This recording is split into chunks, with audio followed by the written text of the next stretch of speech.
Good morning. Normally I get this all set up and ready. I bet you can hear my dryer. So I'm going to turn up my music a little bit louder and turn down my display. Let's see. Let's see over here. That is a lot louder than I anticipated it being. That's better. That's not what I wanted. Hello, welcome. Ash is in the house. Mom is waving at me. Good morning, good morning.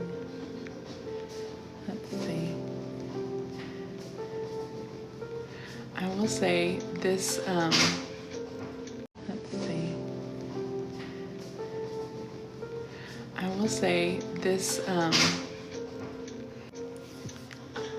notifications have been silenced. Oopsies, forgot to do that. Better. It was just the pharmacy calling to tell me that my prescription was ready to pick up. It's a good call to get, but not the one I want. I don't want to call right now.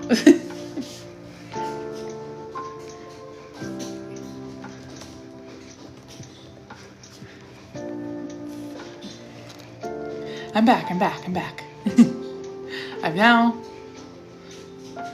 I've now turned off all my calls.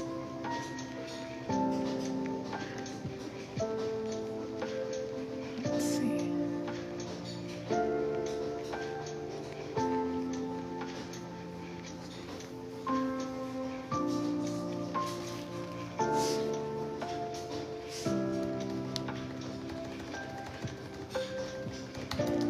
Connection is unstable.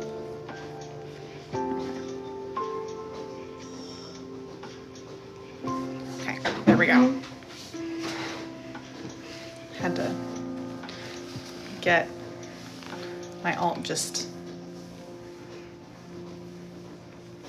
viewing. She can't do anything because it's my laptop. I can't make it do anything for me right now. But we have another viewer.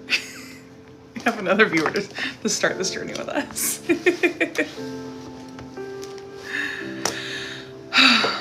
All right, my friends, I'm really excited about our reading for today. Here, let's adjust this. Things get moved around on this table. I do not have a good setup for my life. I sit in my dad's spot at the table. So for dinner, my office becomes his spot. Everything gets moved. But I'm really excited about today's reading. So the theme is betrayed and sent. Joseph's brothers sell him, but love redeems what's broken.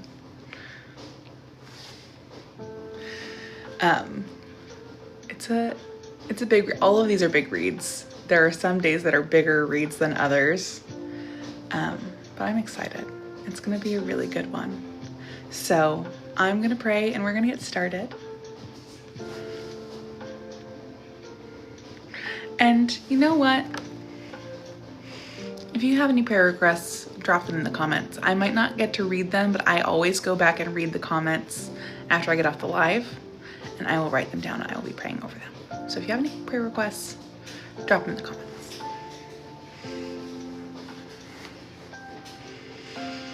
Heavenly Father, Lord, we just thank you so much for this time and for this big creative idea that you've given us. Father, we thank you for the day 5. We thank you for day 5 of 150.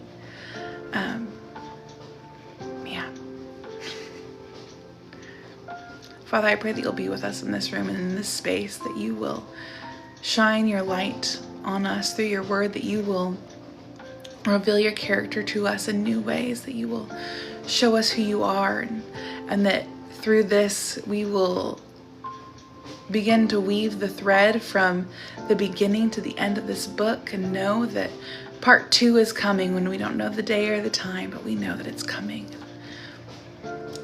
And everything feels a little heavy right now, and we might wish that part 2 would come a little quicker, but we can rest in the assurance that you're not done. Father, we thank you and we praise you for all that you're doing, and we just pray that you would bless every person that comes into this live, that you would bless our time, that you would speak in me, that you would speak through me, that you would speak boldly through your words today, God. We love you, and just bless this time that we have together. In Jesus' name, amen.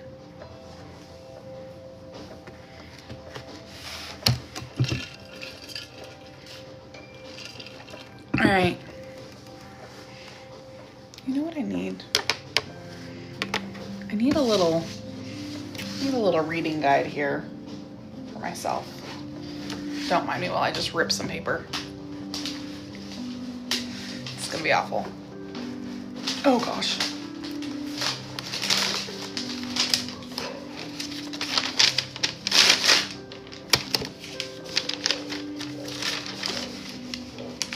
Anybody else just read better when they block out the next line? Is that just a dyslexic thing? I don't know. I don't remember. I just do the things that I was taught, and that's how I read.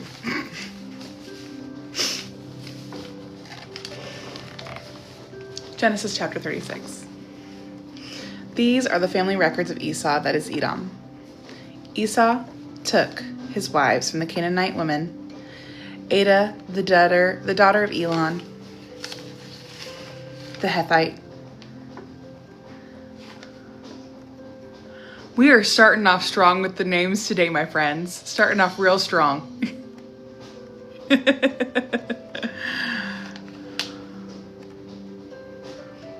Oh.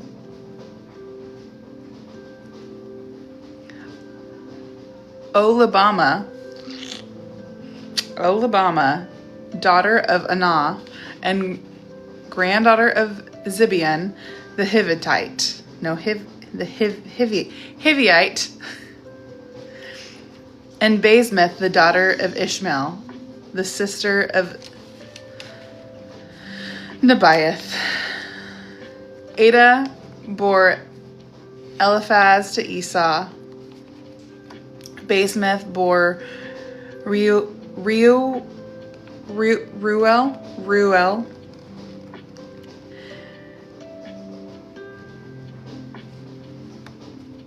and Olabama bore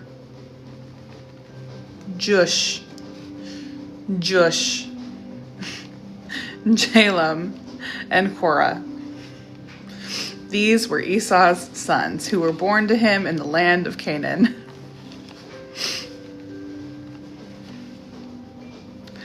I feel like I need a deep breath after that. It's a lot of names. Esau took his wife's sons, daughters, and all the peoples of his household, as well as his herds and all his livestock and all the property that he had acquired in Canaan. He went to the land away from his brother Jacob, for their possessions were too many for them to live together, and because of their lands and the land where they stayed could not support them. So Esau, that is Edom, lived in the mountains of Seir. These are the family records of Esau, father of the Edomites and the mountains of Seir. These are the names of Esau's sons: Eliphaz, son of Esau's wife Adah, and Reuel, the son of Esau's wife Basemath. The sons of Eliphaz were Teman, Omar, Zepho, Gatam, and Kenaz. Timnah, a concubine of Esau's son Eliphaz, bore Amalek to Eliphaz. These are the sons of Esau's wife Adah. These are Reuel's sons.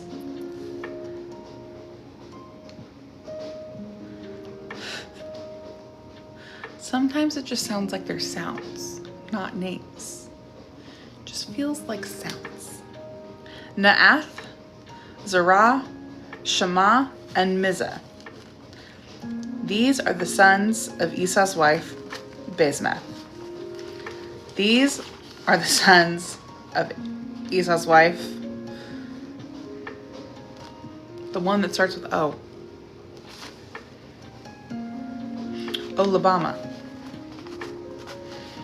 the daughter of Anah and granddaughter of Zibeon, bore Jush, Jalem, Korah, and Korah to Edom. These are the chiefs among Esau's sons, the sons of Eliphaz, Esau's firstborn, Chief Teman, Chief Omar, Chief Zepho, Chief Kenaz, Chief Korah, Chief Gatam, and Chief Amalek. These are the chiefs descended from Eliphaz in the land of Edom. These are the sons of Adah. These are the sons of Reuel, Esau's sons. Chief Nahath, Chief Zerah, Chief Shema, Chief Mizah. These are the chiefs descended from Reuel in the land of Edah. These are the sons of Esau's wife Basemath. These are the sons of Esau's wife Oholibamah, Chief Jush, Chief Jalem, Chief Korah. These are the chiefs descended from Esau's wife Oholibamah, daughter of Anah. These are the sons of Esau, that is Edom, and these are their chiefs.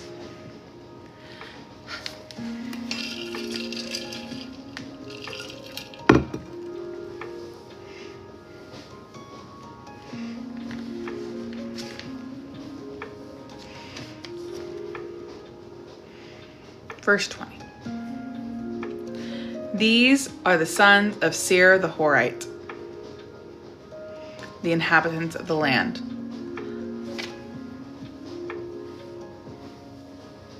We're having issues here.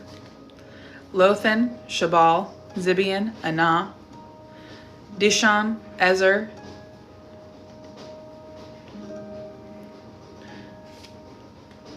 Dishon, Ezer, and Dishan. I wonder if Dishon and Dishan are twins.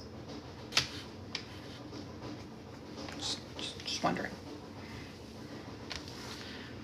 These are the chiefs among the Horites, the sons of Seir, in the land of Edom.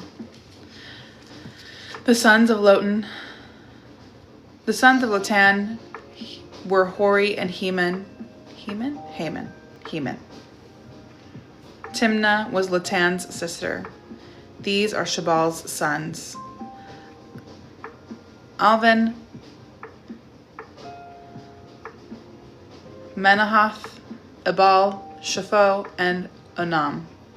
These are Zibeon's sons, Aya and Anah. This was the Anah who found the hot springs in the wilderness while he was pasturing the donkeys of his father Zibeon. These are the children of Anah. Dishon and Oholibamah, daughter of Anah. These are Dishon's sons. Hemdan, Eshban, Ithran, and Charan. These are Ezer's sons. Bilon, Zavan, and Akan. These are Dishan's sons, Uz and Aran. These are the chiefs among the Horites, Chief Lotan, Chief Shobal, Chief Zibeon, Chief Anah, Chief Dishon, Chief Ezer, and Chief Dishan. These are the chiefs among the Horites, clan by clan, in the land of Seir. Verse 31. Oh, apparently we have a flash call. Let's see. Verse 31. These are the kings who reigned in the land of Edom, before any king reigned over the Israelites.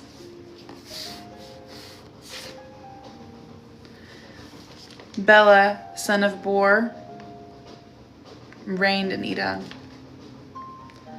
The name of his city was Dinhabah. When Bela died, it's probably Bela, but there's no H at the end, so I don't know. When Bela died, Joab, son of Zerah from Bozrah, reigned in his place. When Joab died, Hisham from the land of the Temanites reigned in his place. When Hisham died, Hadad, son of Bedad, reigned in his place. He defeated Midian in the field of Moab. The name of his city was Avith. When Hadad died, Shamla from Masrekah reigned in his place. What's happening? Okay. Things are just popping up, and I don't know how to get rid of them. Verse 37. When Shimlah died, Shaul from Rehoboth on the Euphrates River reigned in his place. When Shaul died, Baal-Hanan, son of Akbor, reigned in his place. When Baal-Hanan, son of Akbor, died, Hadar reigned in his place. His city was Pau. His wife's name was Mehetabel, daughter of Matred, daughter of Mezahab.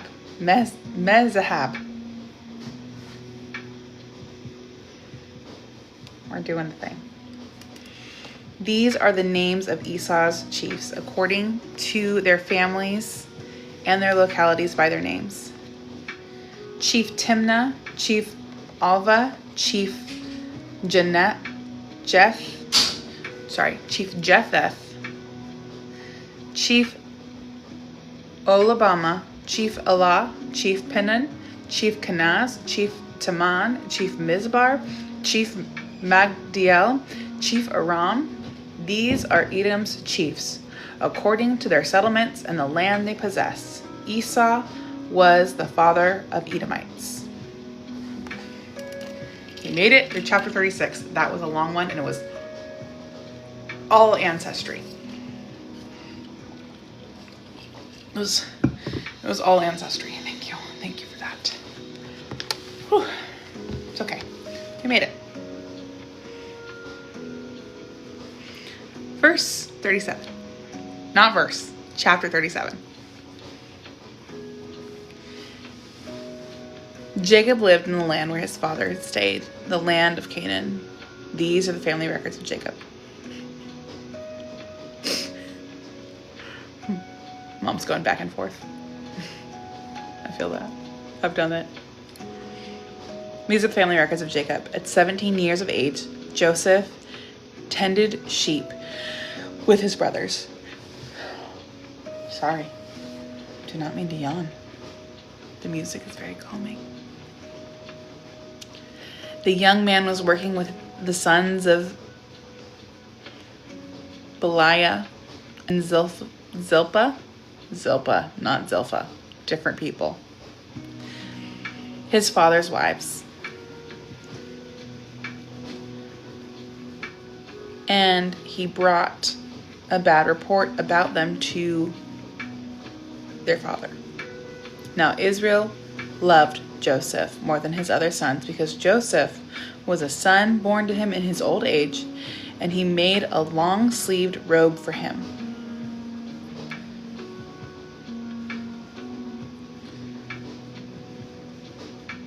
When his brothers saw their father loved him more than all his brothers, they hated him and could not bring themselves to speak peaceably to him.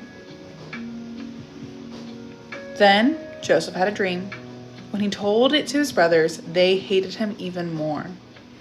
He said to them, "Listen to this dream I had. There we were, binding sheaves of grain in the field. Suddenly, my sheaf stood up and your sheaves gathered around it and bowed down to my sheaf. Are you surely going to reign over us? His brothers asked him. Are you really going to rule us? So they hated him even more because of his dream and what he had said. Then he had another dream and told his brothers, look, he said, I had another dream, and this time the sun, moon, and 11 stars were looking down to me, or were bowing down to me. He told his father and his brothers, and his father rebuked him. What kind of dream is this that you've had? He said, am I and your mother and your brothers really going to come and bow down to the ground before you? His fathers were jealous of him, but his father kept the matter in mind.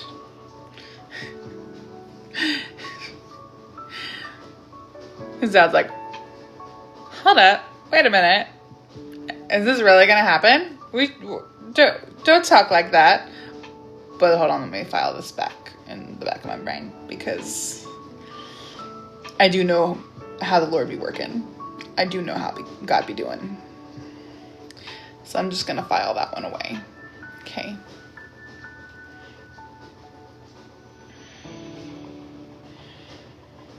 Verse 12. His brothers had gone to pasture their father's flocks at Shechem. Israel said to Joseph, your brothers, are pasturing the flocks at Shechem. Get ready. I'm sending you to them. I don't know why I am so yawny today. I'm not even that tired. I have not yet had coffee. Maybe that's the problem. My body just hasn't caught up with my brain. Cotton?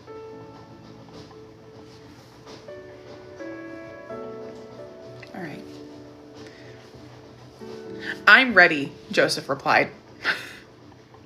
Verse 14. Then Israel said to him, go and see how your brothers and the flocks are doing, and bring word back to me. So he sent him to the Hebron Valley, and he went to Shechem. A man found him there, wandering in the field, and asked him, what are you looking for? I'm looking for my brothers, Joseph said. Can you tell me where they are pasturing their flocks? They've moved on from here, the man said. I heard them say, let's go to Dothan. So Joseph set out for his brothers and found them at Dothan. They saw him in the distance, and before he had reached them, they plotted to kill him. They said one to another, oh, look, here comes that dream expert. So now, come on, let's kill him and throw him in one of the pits. We can say that a vicious animal ate him. Then we'll see what becomes of his dreams. Oh, look, here comes that dream expert. Tell me you're jealous without saying you're jealous. Verse 21. When Reuben heard this, he tried to save him from them. He said, let's not take his life. Reuben also said to him, don't shed blood. Throw him into this pit in the wilderness, but don't lay a hand on him, intending to rescue him from them and return him to his father. When Joseph came to his brothers, they stripped off Joseph's robe, the long-sleeved robe that he had on. Then they took him and threw him into the pit. The pit was empty, without water. They sat down to eat a meal, and when they looked up, there was a caravan of Ishmaelites coming from Gilead. Their camels were carrying aromatic gum, balsam, resin, and going down to Egypt. Judah said to his brothers, what do we gain if we kill our brother and cover up his blood? Come on, let's sell him to the Ishmaelites and not lay a hand on him, for he is our brother, our own flesh. And his brothers agreed.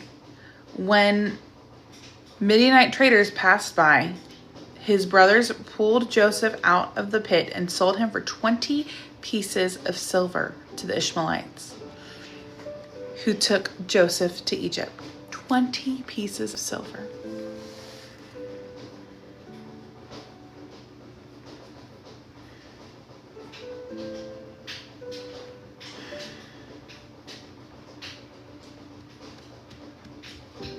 Just gotta count.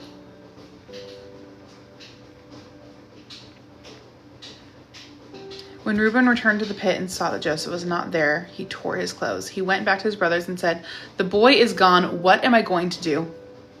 So they took Joseph's robe, slaughtered a male goat, and dipped the robe in his blood.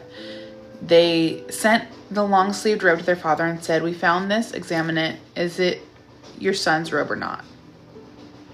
His father recognized it. "It is my son's robe," he said. "A vicious animal has devoured him. Joseph has been torn to pieces." Then Jacob tore his clothes, put sackcloth around his waist, and mourned for his son for many days. All his sons and daughters tried to comfort him, but he refused to be comforted. "No," he said, "I will go down to Sheol to my son mourning." And his father wept for him. Meanwhile, the Midianites sold Joseph in Egypt to Potiphar, an officer of Pharaoh and a captain of the guards. 20 pieces of silver over some dreams.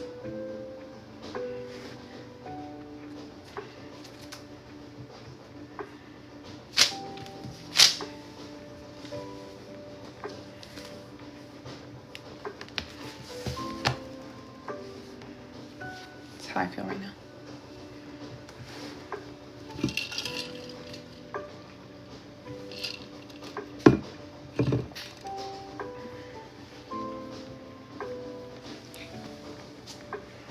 Right. Chapter 38. At the time, Judah left his brothers and settled near an Adullamite named Hira. Think somebody was feeling a little bit guilty? Just at that time, Judah left his brothers. He moved. Just had to point that out. There, Judah saw a daughter of a Canaanite named Shua. He took her as a wife and slept with her. She conceived and gave birth to a son and named him She conceived again and gave birth to a son and named him Onan. She gave birth to another son and named him Shelah. It was at Chizib that she gave birth to him. Judah got a wife for his firstborn, and her name was Tamar. Now Judah's firstborn, was evil in the Lord's sight, and the Lord put him to death. Well then.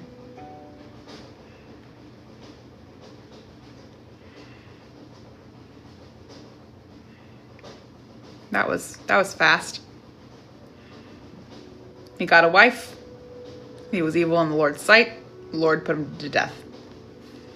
That is his legacy. Then Judah said to Onan, "Sleep with your brother's wife, perform your duty as her brother-in-law, and produce offspring for your brother." But Onan knew that the offspring would not be his, so whenever he slept with his brother's wife, he released his semen on the ground so that he would not produce offspring for his brother. And what he did was evil in the Lord's sight, so he put him to death also. No, I don't want to go live with people. I don't want to co-host. Thank you.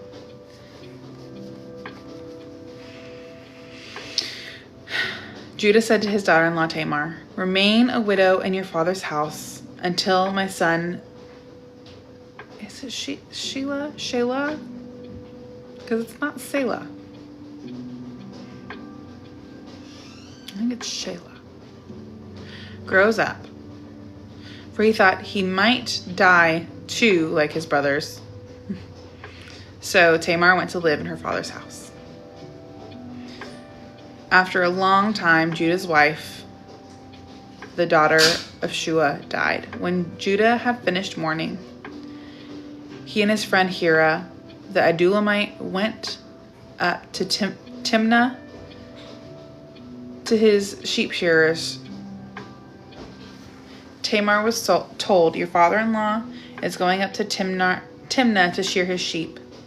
So she took off her widow's clothes, veiled her face, covered herself, and sat at the entrance to Enam, which is on the way to Timnah. For she saw that though Shelah had grown up, she had not been given to him as a wife. When Judah saw her, he thought she was a prostitute, for she had covered her face. He went over to her and said, "Come, let me sleep with you," for he did not know that she was his daughter-in-law. She said, "What will you give me for sleeping with me?" "I will send you a young goat from my flock," he replied. But she said, "Only if you leave something with me until you send it." "What should I give you?" he asked. She answered, "Your signet ring, your cord, and the staff in your hand." So he gave them to her and slept with her, and she became pregnant by him. She got up and left, then removed her veil and put her widow's clothes back on. Then Judah sent the young goat by his friend the Adulamite in order to get back the items he had left with the woman, but he could not find her. So he asked the men of the place, "Where is the cult prostitute who was beside the road of Enam?" "There has been no cult prostitute here," they said. So the Adulamite returned to Judah saying, "I couldn't find her, and besides, the men of the place said there has been no cult prostitute there." Judah replied, "Let her keep the items for herself, otherwise we will become a laughingstock. After all, I did send this young goat, but you couldn't find her." About 3 months later, Judah was told, "Your daughter-in-law Tamar has been acting like a prostitute, and now she is pregnant." "Bring her out," Judah said, "and let her be burned to death." Tamar? It's kind of a smart cookie. Just saying. Do I agree with her methods? No. But in this society, a woman must do what a woman must do. She did it, my friends. She did it. Verse 26. As she was being brought out, she sent her father-in-law this message: "I am pregnant by the man to whom these belong." She added, "Examine them. Whose signet ring, cord, and staff are these?" Judah recognized them and said, "She is more in the right than I, since I did not give her to my son Shelah." And he did not know her immediately again. He did not know her intimately again. Immediately, my God, intimately. When the time came for her to give birth, there were twins in her womb. And as she was giving birth, one of them put out his hand, and the midwife took it and tied a scarlet thread around it, announcing, "This one came out first." But then he pulled his hand back. But then he pulled his hand back. Out came his brother, and she said, "What a breakout you have made for yourself." So he was named Perez. Then his brother, who had the scarlet thread tied to his hand, came out and was named Zerah.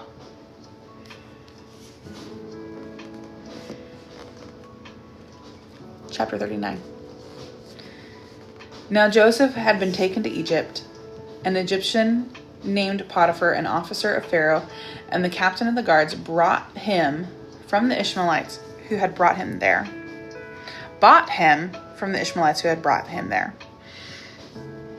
The Lord was with Joseph, and he became a successful man serving in the household of this Egyptian master.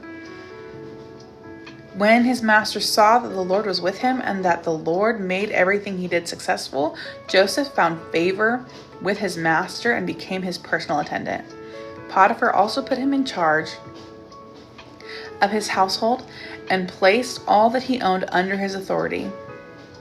From the time that he put him in charge of his household and all that he owned, the Lord blessed the Egyptian's house because of Joseph. The Lord's blessing was on all that he owned and in his house and in his fields. He left all that he owned under Joseph's authority. He did not concern himself with anything except the food he ate. Potiphar had an easy life, an easy and blessed life, because he just trusted Joseph with it, and in turn trusted God with it.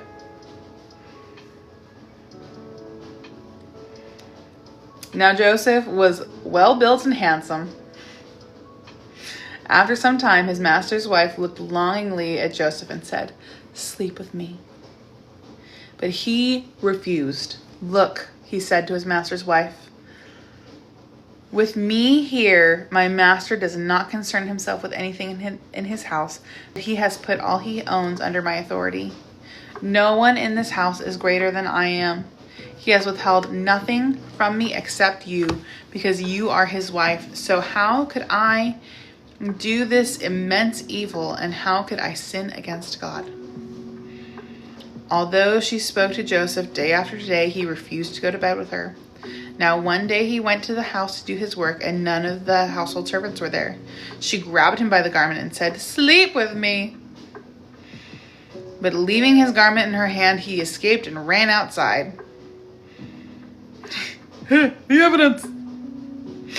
When she saw he had left his garment with her and had run outside, she called her household servants. "Look," she said to him, "my husband brought a Hebrew man to make fools of us. He came to me so he could sleep with me. I screamed as loud as I could. When he heard me screaming for help, he left his garment beside me and ran outside." Please.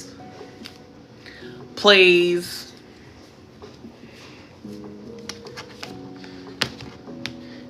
She put Joseph's garment beside her until his master came home. Then she told him the same story. "The Hebrew slave you brought to us came to make a fool of me, but when I screamed for help, he left his garment beside me and ran outside." Just like lay it beside you and just like wait there. Oh, Potiphar. Oh, Potiphar. Joseph tried. And then I screamed and he ran. So then I've just waited here like this all day for you to come home. I'm sorry.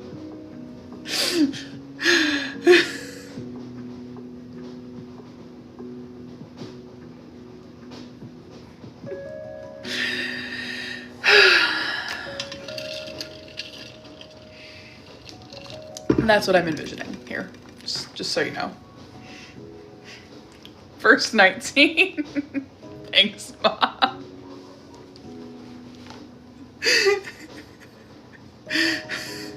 Petition to have an audio Bible read by me. And my dramatic ADHD self. All right, verse 19.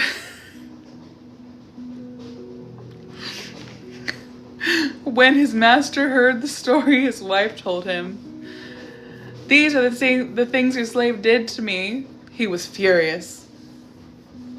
And he had him thrown into prison, where the king's prisoners were confined. So Joseph was there in prison. Thanks, Ash. I mean, I'm gonna upload these to YouTube. This and all of its glory, no edits, just real time, a lot of chaos reading the Bible. So technically, you can go back and listen to my dramatic Bible readings with my commentary anytime. Anytime. All right, verse 21. But the Lord was with Joseph and extended kindness to him. He granted him favor with the prison warden. The warden put all the prisoners who were in prison under Joseph's authority, and he was responsible for everything that was done there. The warden did not bother with anything under Joseph's authority because the Lord was with him, and the Lord made everything that he did successful. I'm sensing a theme here.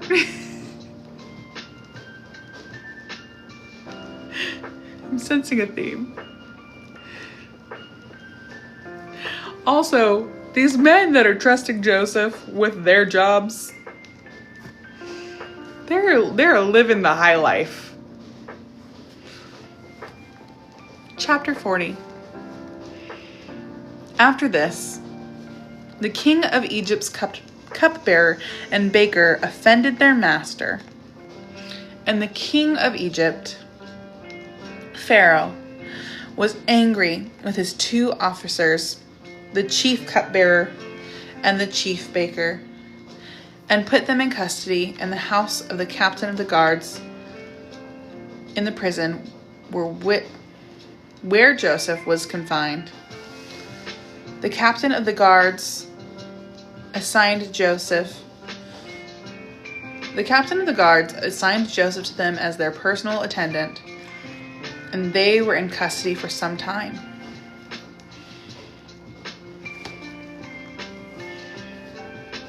The king of Egypt's cupbearer and baker, who were confined in the prison, each had a dream. Both had a dream on the same night, and each dream had its own meaning.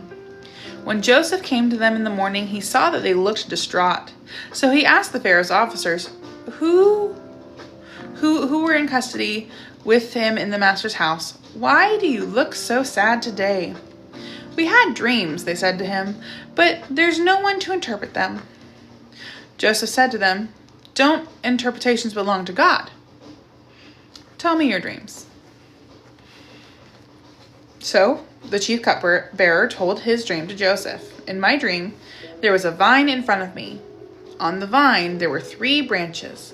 As soon as it budded, the blossoms came out and its clusters ripened into grapes.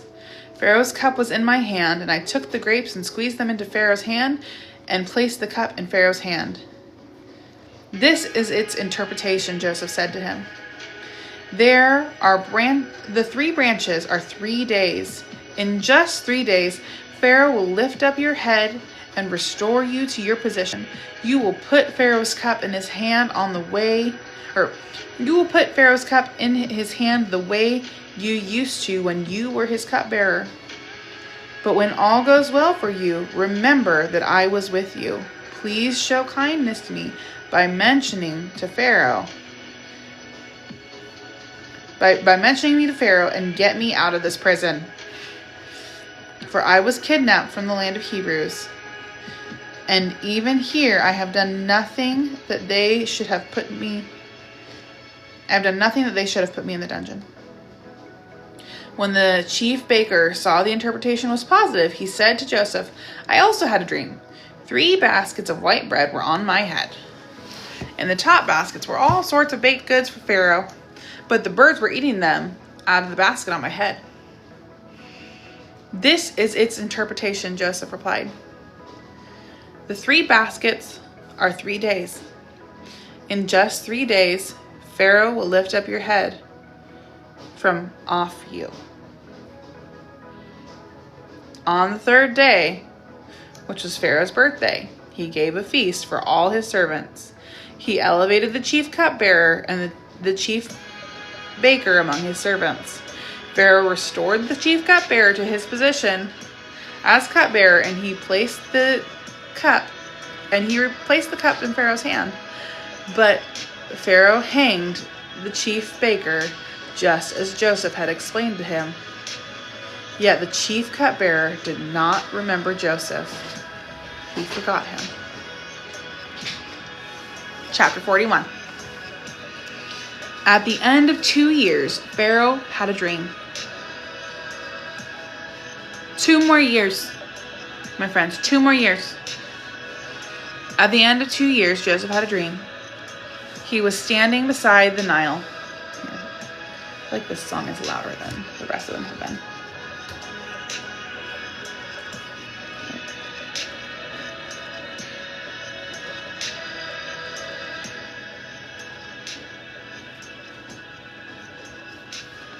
Is that better?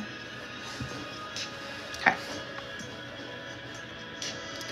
At the end of 2 years, Pharaoh had a dream. He was standing beside the Nile when 7 healthy-looking, well-fed cows came up from the Nile and began to graze among the reeds.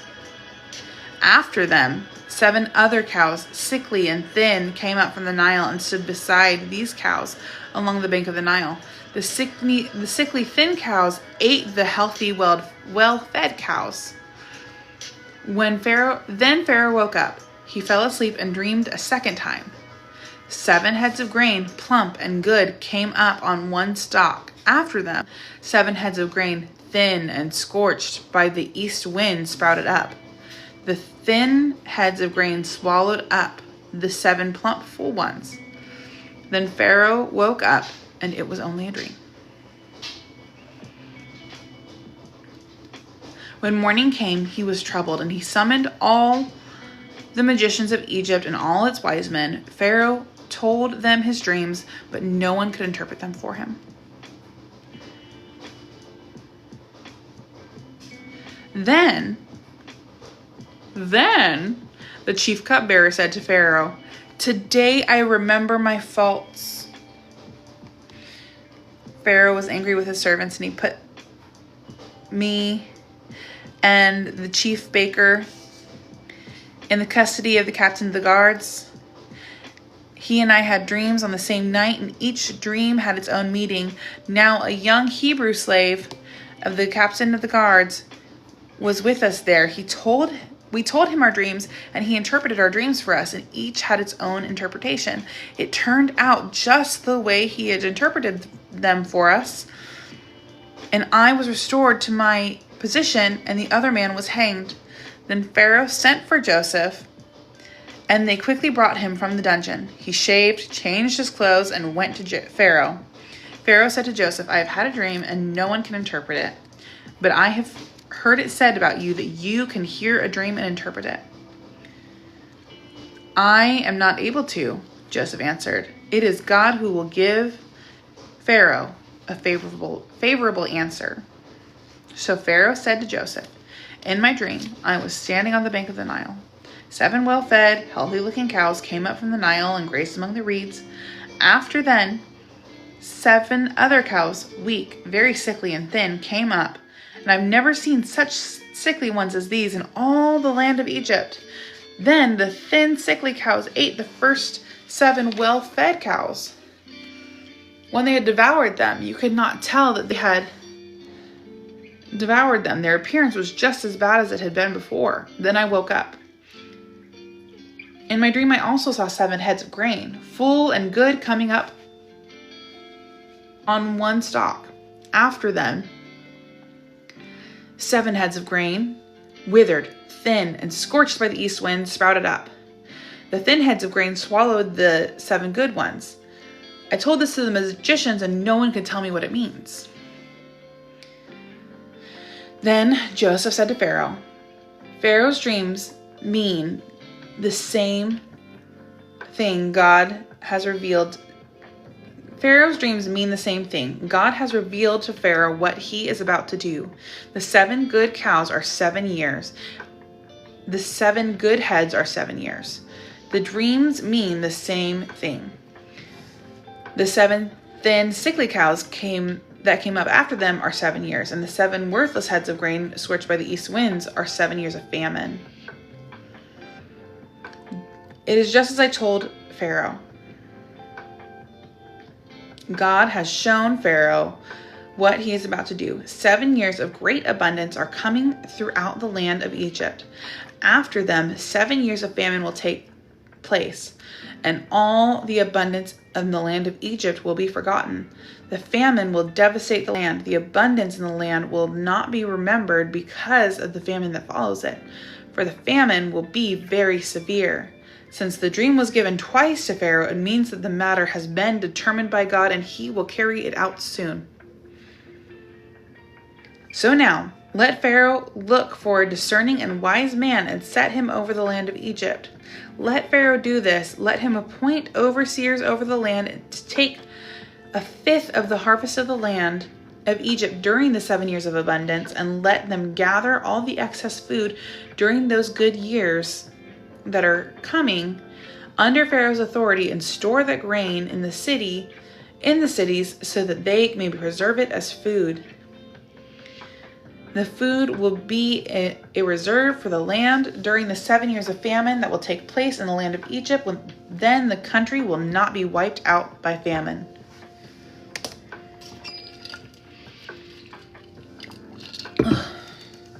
Verse 37.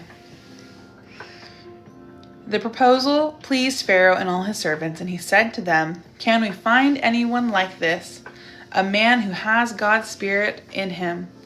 So Pharaoh said to Joseph, "Since God has made all this known to you, there is no one as discerning and wise as you are. You will be over my house, and all my people will obey your commands. Only I as king will be greater than you."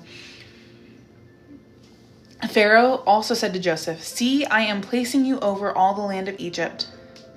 Pharaoh removed his signet ring from his hand and put it on Joseph's hand, clothed him in fine linen garments, and placed a gold chain around his neck.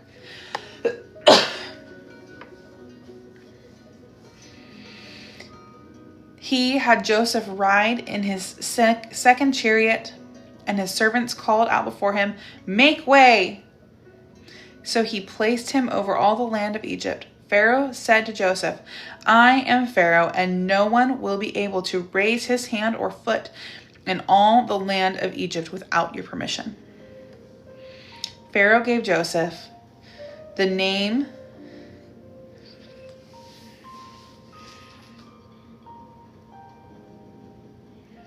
Zaphaneth-Paneah, and gave him a wife, Asenath, daughter of Potiphera, priest at On. And Joseph went throughout the land of Egypt. Whew, those are some fun names there. So can we just talk about how my hair is getting bigger and bigger as this goes? Okay. Verse 46 of chapter 41. 41, verse 46. Joseph was 30 years old when he entered into the service of Pharaoh, king of Egypt. Joseph was my age.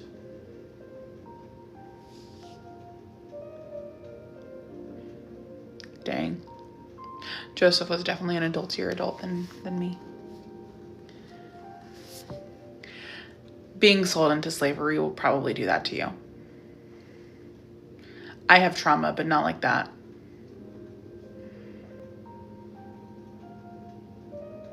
Joseph was definitely an adultier adult. Anyways, Joseph was 30 years old when he entered the service of Pharaoh, king of Egypt. Joseph left Pharaoh's presence and traveled throughout the land of Egypt.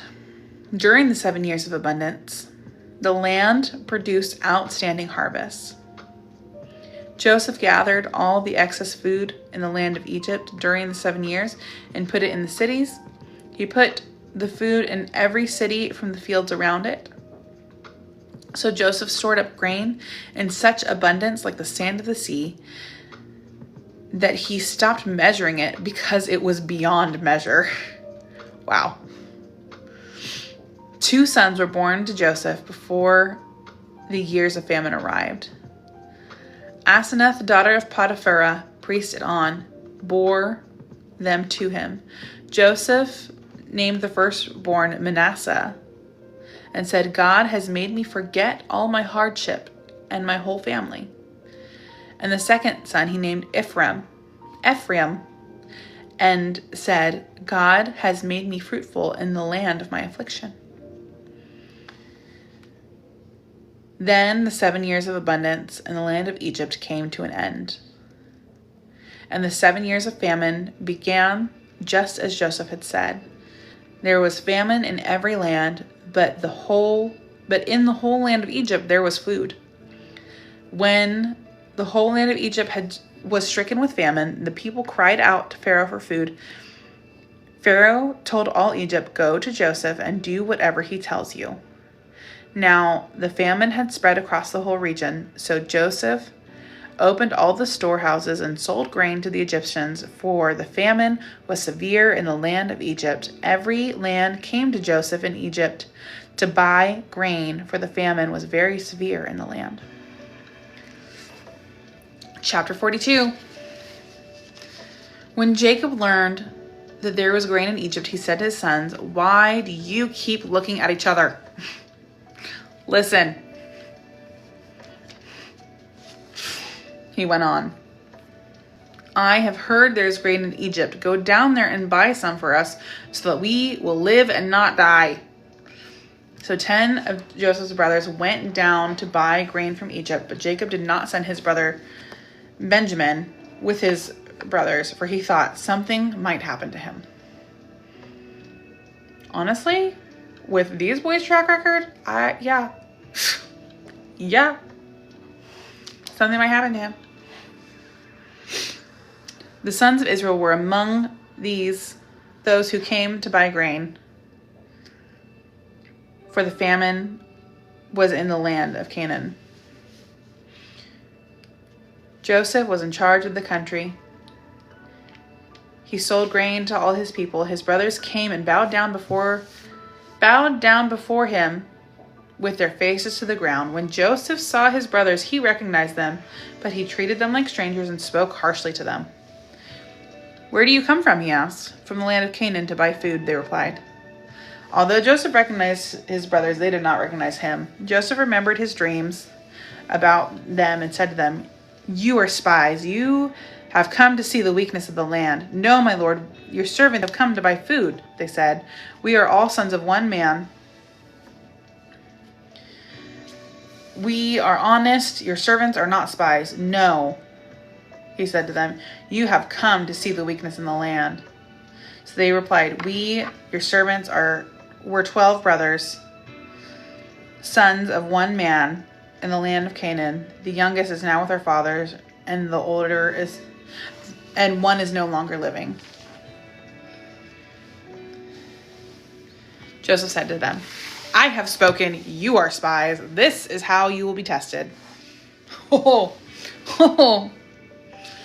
As surely as Pharaoh lives, you will not leave this place unless your youngest brother comes here. Send one from among you to get your brother. The rest of you will be imprisoned so that your words can be tested to see if they are true. If they are not, then surely as Pharaoh lives, you are spies." So Joseph imprisoned them together for 3 days. On the third day, Joseph said to them, "I fear God. Do this and you will live. If you are honest, let one of you be confined to the guardhouse while the rest of you go and take grain to relieve the hunger of your households. Bring your youngest brother to me so that your words can be confirmed. Then you won't die." And they consented to this. Then they said to each other, "Obviously we are being punished for what we did to our brother. We saw his deep distress when he pleaded with us, but we would not listen. That is why this trouble has come to us." But Reuben replied, Didn't I tell you not to harm the boy? But you wouldn't listen. Now we must account for his blood." They did not realize that Joseph understood them, since there was an interpreter between them. He turned away from them and wept. When he turned back and spoke to them, he took Simeon from them and had him bound before their eyes. Joseph then gave orders to fill their containers with grain, return each man's silver to his sack, and gave them provisions for their journey. This order was carried out, and they loaded the grain on their donkeys and left there. He gave them back their money. He's not heartless, just teaching them a lesson.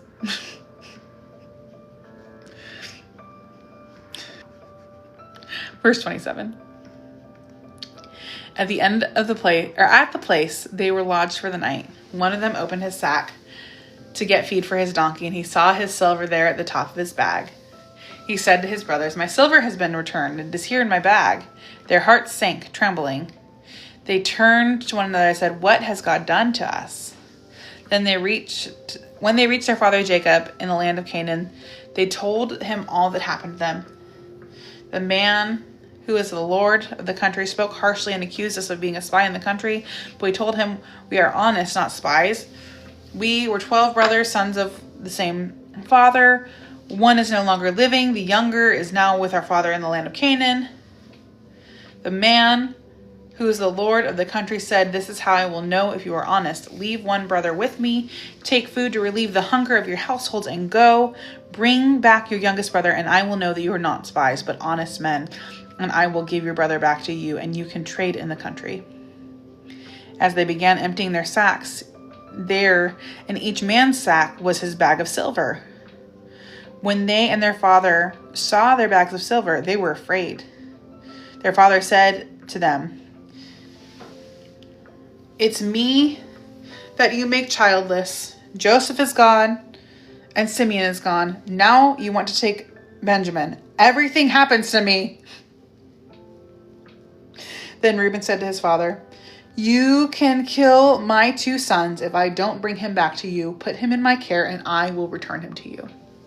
But Jacob answered, "My son will not go down with you, for his brother is dead, and he alone is left. If anything happens to him on your journey, you will bring my gray hairs down to Sheol in sorrow."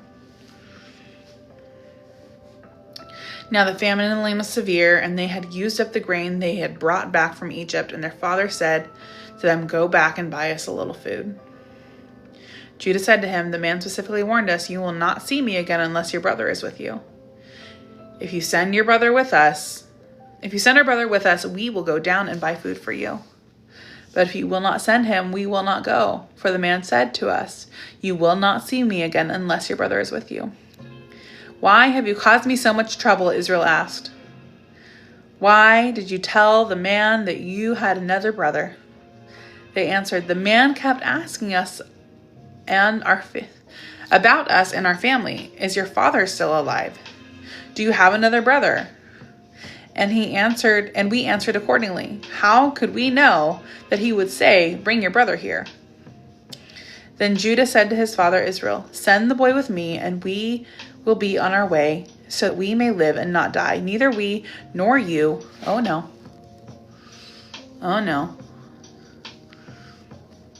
Apparently we've been inactive, guys. We've been inactive. Apparently we have to tippy tap. Somebody tippy tap for a second. Had to do the puzzle piece. We're on the last chapter.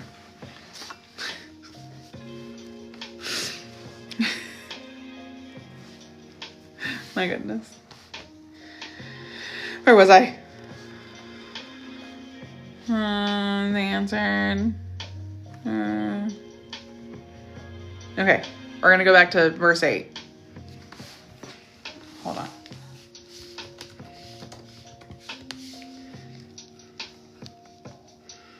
We're going to go back to verse 8 here in a second, but that's not what I want. This is what I want.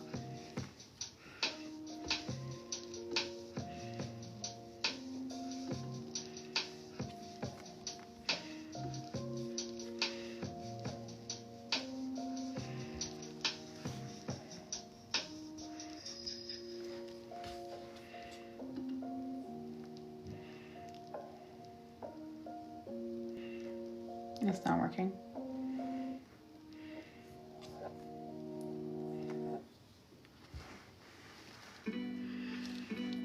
Then Judah said to his father Israel, "Send the boy with me. We will be on our way, so that we may live and not die. Neither we, nor you, nor our dependents.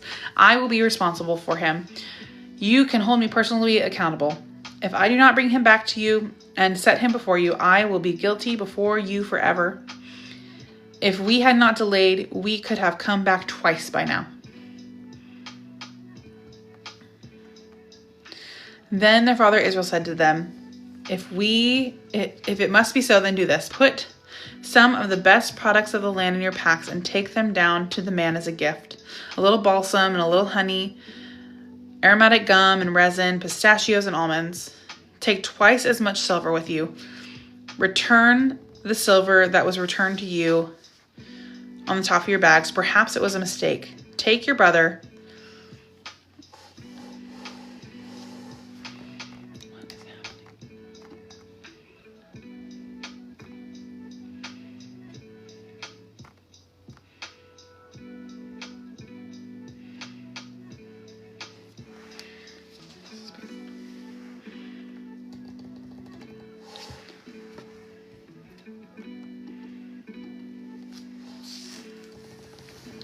This is weird.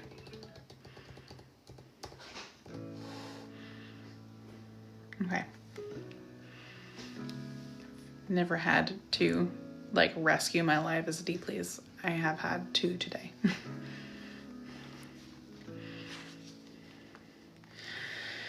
Perhaps it was a mistake. Verse 13. Take your brother also and go back at once to the man.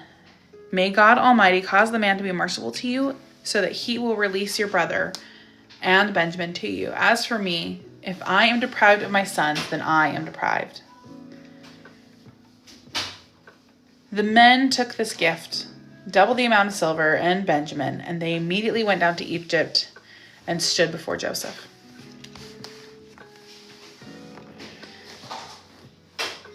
The live keeps trying to shut down due to inactivity. That's what keeps happening. And I'm trying to rescue it on my computer, but then my computer's also not cooperating, so it's fun. Verse 15.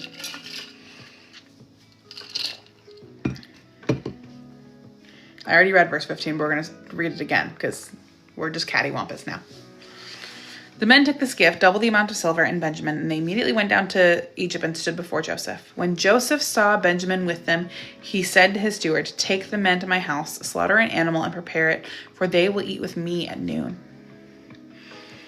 Then the man did as Joseph said and brought them to Joseph's house. But the men were afraid because they were taken to Joseph's house. They said, we have been brought here because of the silver that was returned in our bags the first time. They intend to overpower us, seize us, and make us slaves, and take our donkeys. So they approached Joseph's steward and spoke to him at the doorway of the house. They said, my lord, we really did come down here the first time only to buy food. When we came to the place where we lodged for the night, we opened our bags of grain. Each one's silver was on top of the bag. It was the full amount of silver. We have brought it back with us. We have brought additional silver with us to buy food. We don't know who put our silver in the bags. Then the steward said, may you be well. Don't be afraid. Your God and the God of your father must have put treasure in your bags. I received your silver. Then he brought Simeon out to them. The steward brought the men into Joseph's house and gave them water to wash their feet and got feed for their donkeys. Since the men had heard they were going to eat a meal there, they prepared their gift for Joseph's arrival at noon. When Joseph came home, they brought him the gift they had carried into the house, and they bowed to the ground before him. He asked if they were well, and he said, how is your elderly father that you told me about? Is he still alive? They answered, your servant, our father, is well. He is still alive. And they knelt low and paid homage to him. When he looked up, he saw his brother Benjamin and his mother's son. He asked, is this your youngest brother that you told me about? Then he said, may God be gracious to you, my son. Joseph hurried out because he was overcome with emotion for his brother, and he was about to weep. He went into an inner room and wept there. Then he washed his face and came out. Regaining his composure, he said, serve the meal. They served him by himself, his brothers by themselves, and the Egyptians who were eating with him by themselves, because Egyptians could not eat with Hebrews, since that is detestable to them. They were seated before him in order by age, from firstborn to the youngest. The men looked at each other in astonishment. Portions were served to them from Joseph's table, and Benjamin's portion was 5 times larger than any of theirs. They drank and became drunk with Joseph.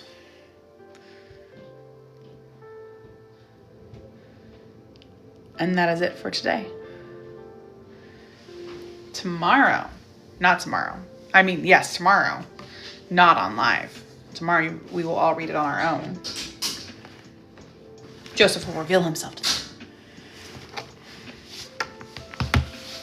So tomorrow's reading, if you're still here, and I'm going to post this if you're not here, so it'll be fine. What's happening? Where is my... There it is. Tomorrow's reading is Genesis chapter 44 through 50. Okay? So, Saturday and Sunday, we're going to read Genesis chapter 44 through Exodus chapter 10. So, it's a lot of reading in the next 2 days, but I do believe you can do it. I know I can do it. We're just not going to do it on live. We will be back on Monday. Possibly not at 11. Monday's a weird day. We might do live at a different time on Monday, but we will be live on Monday. Just so we know, we are going live on Monday. This is just an extraordinarily busy weekend into Monday. I am doing hair tomorrow. I have church and a shoot on Sunday. And I have a shoot on Monday. So it's super busy the next few days. But it's going to be very good. Genesis chapter 44 through Exodus 10 over the next 2 days. Technically, tomorrow's reading is Genesis 44 through 50. And then Sunday is Exodus 1 through 10.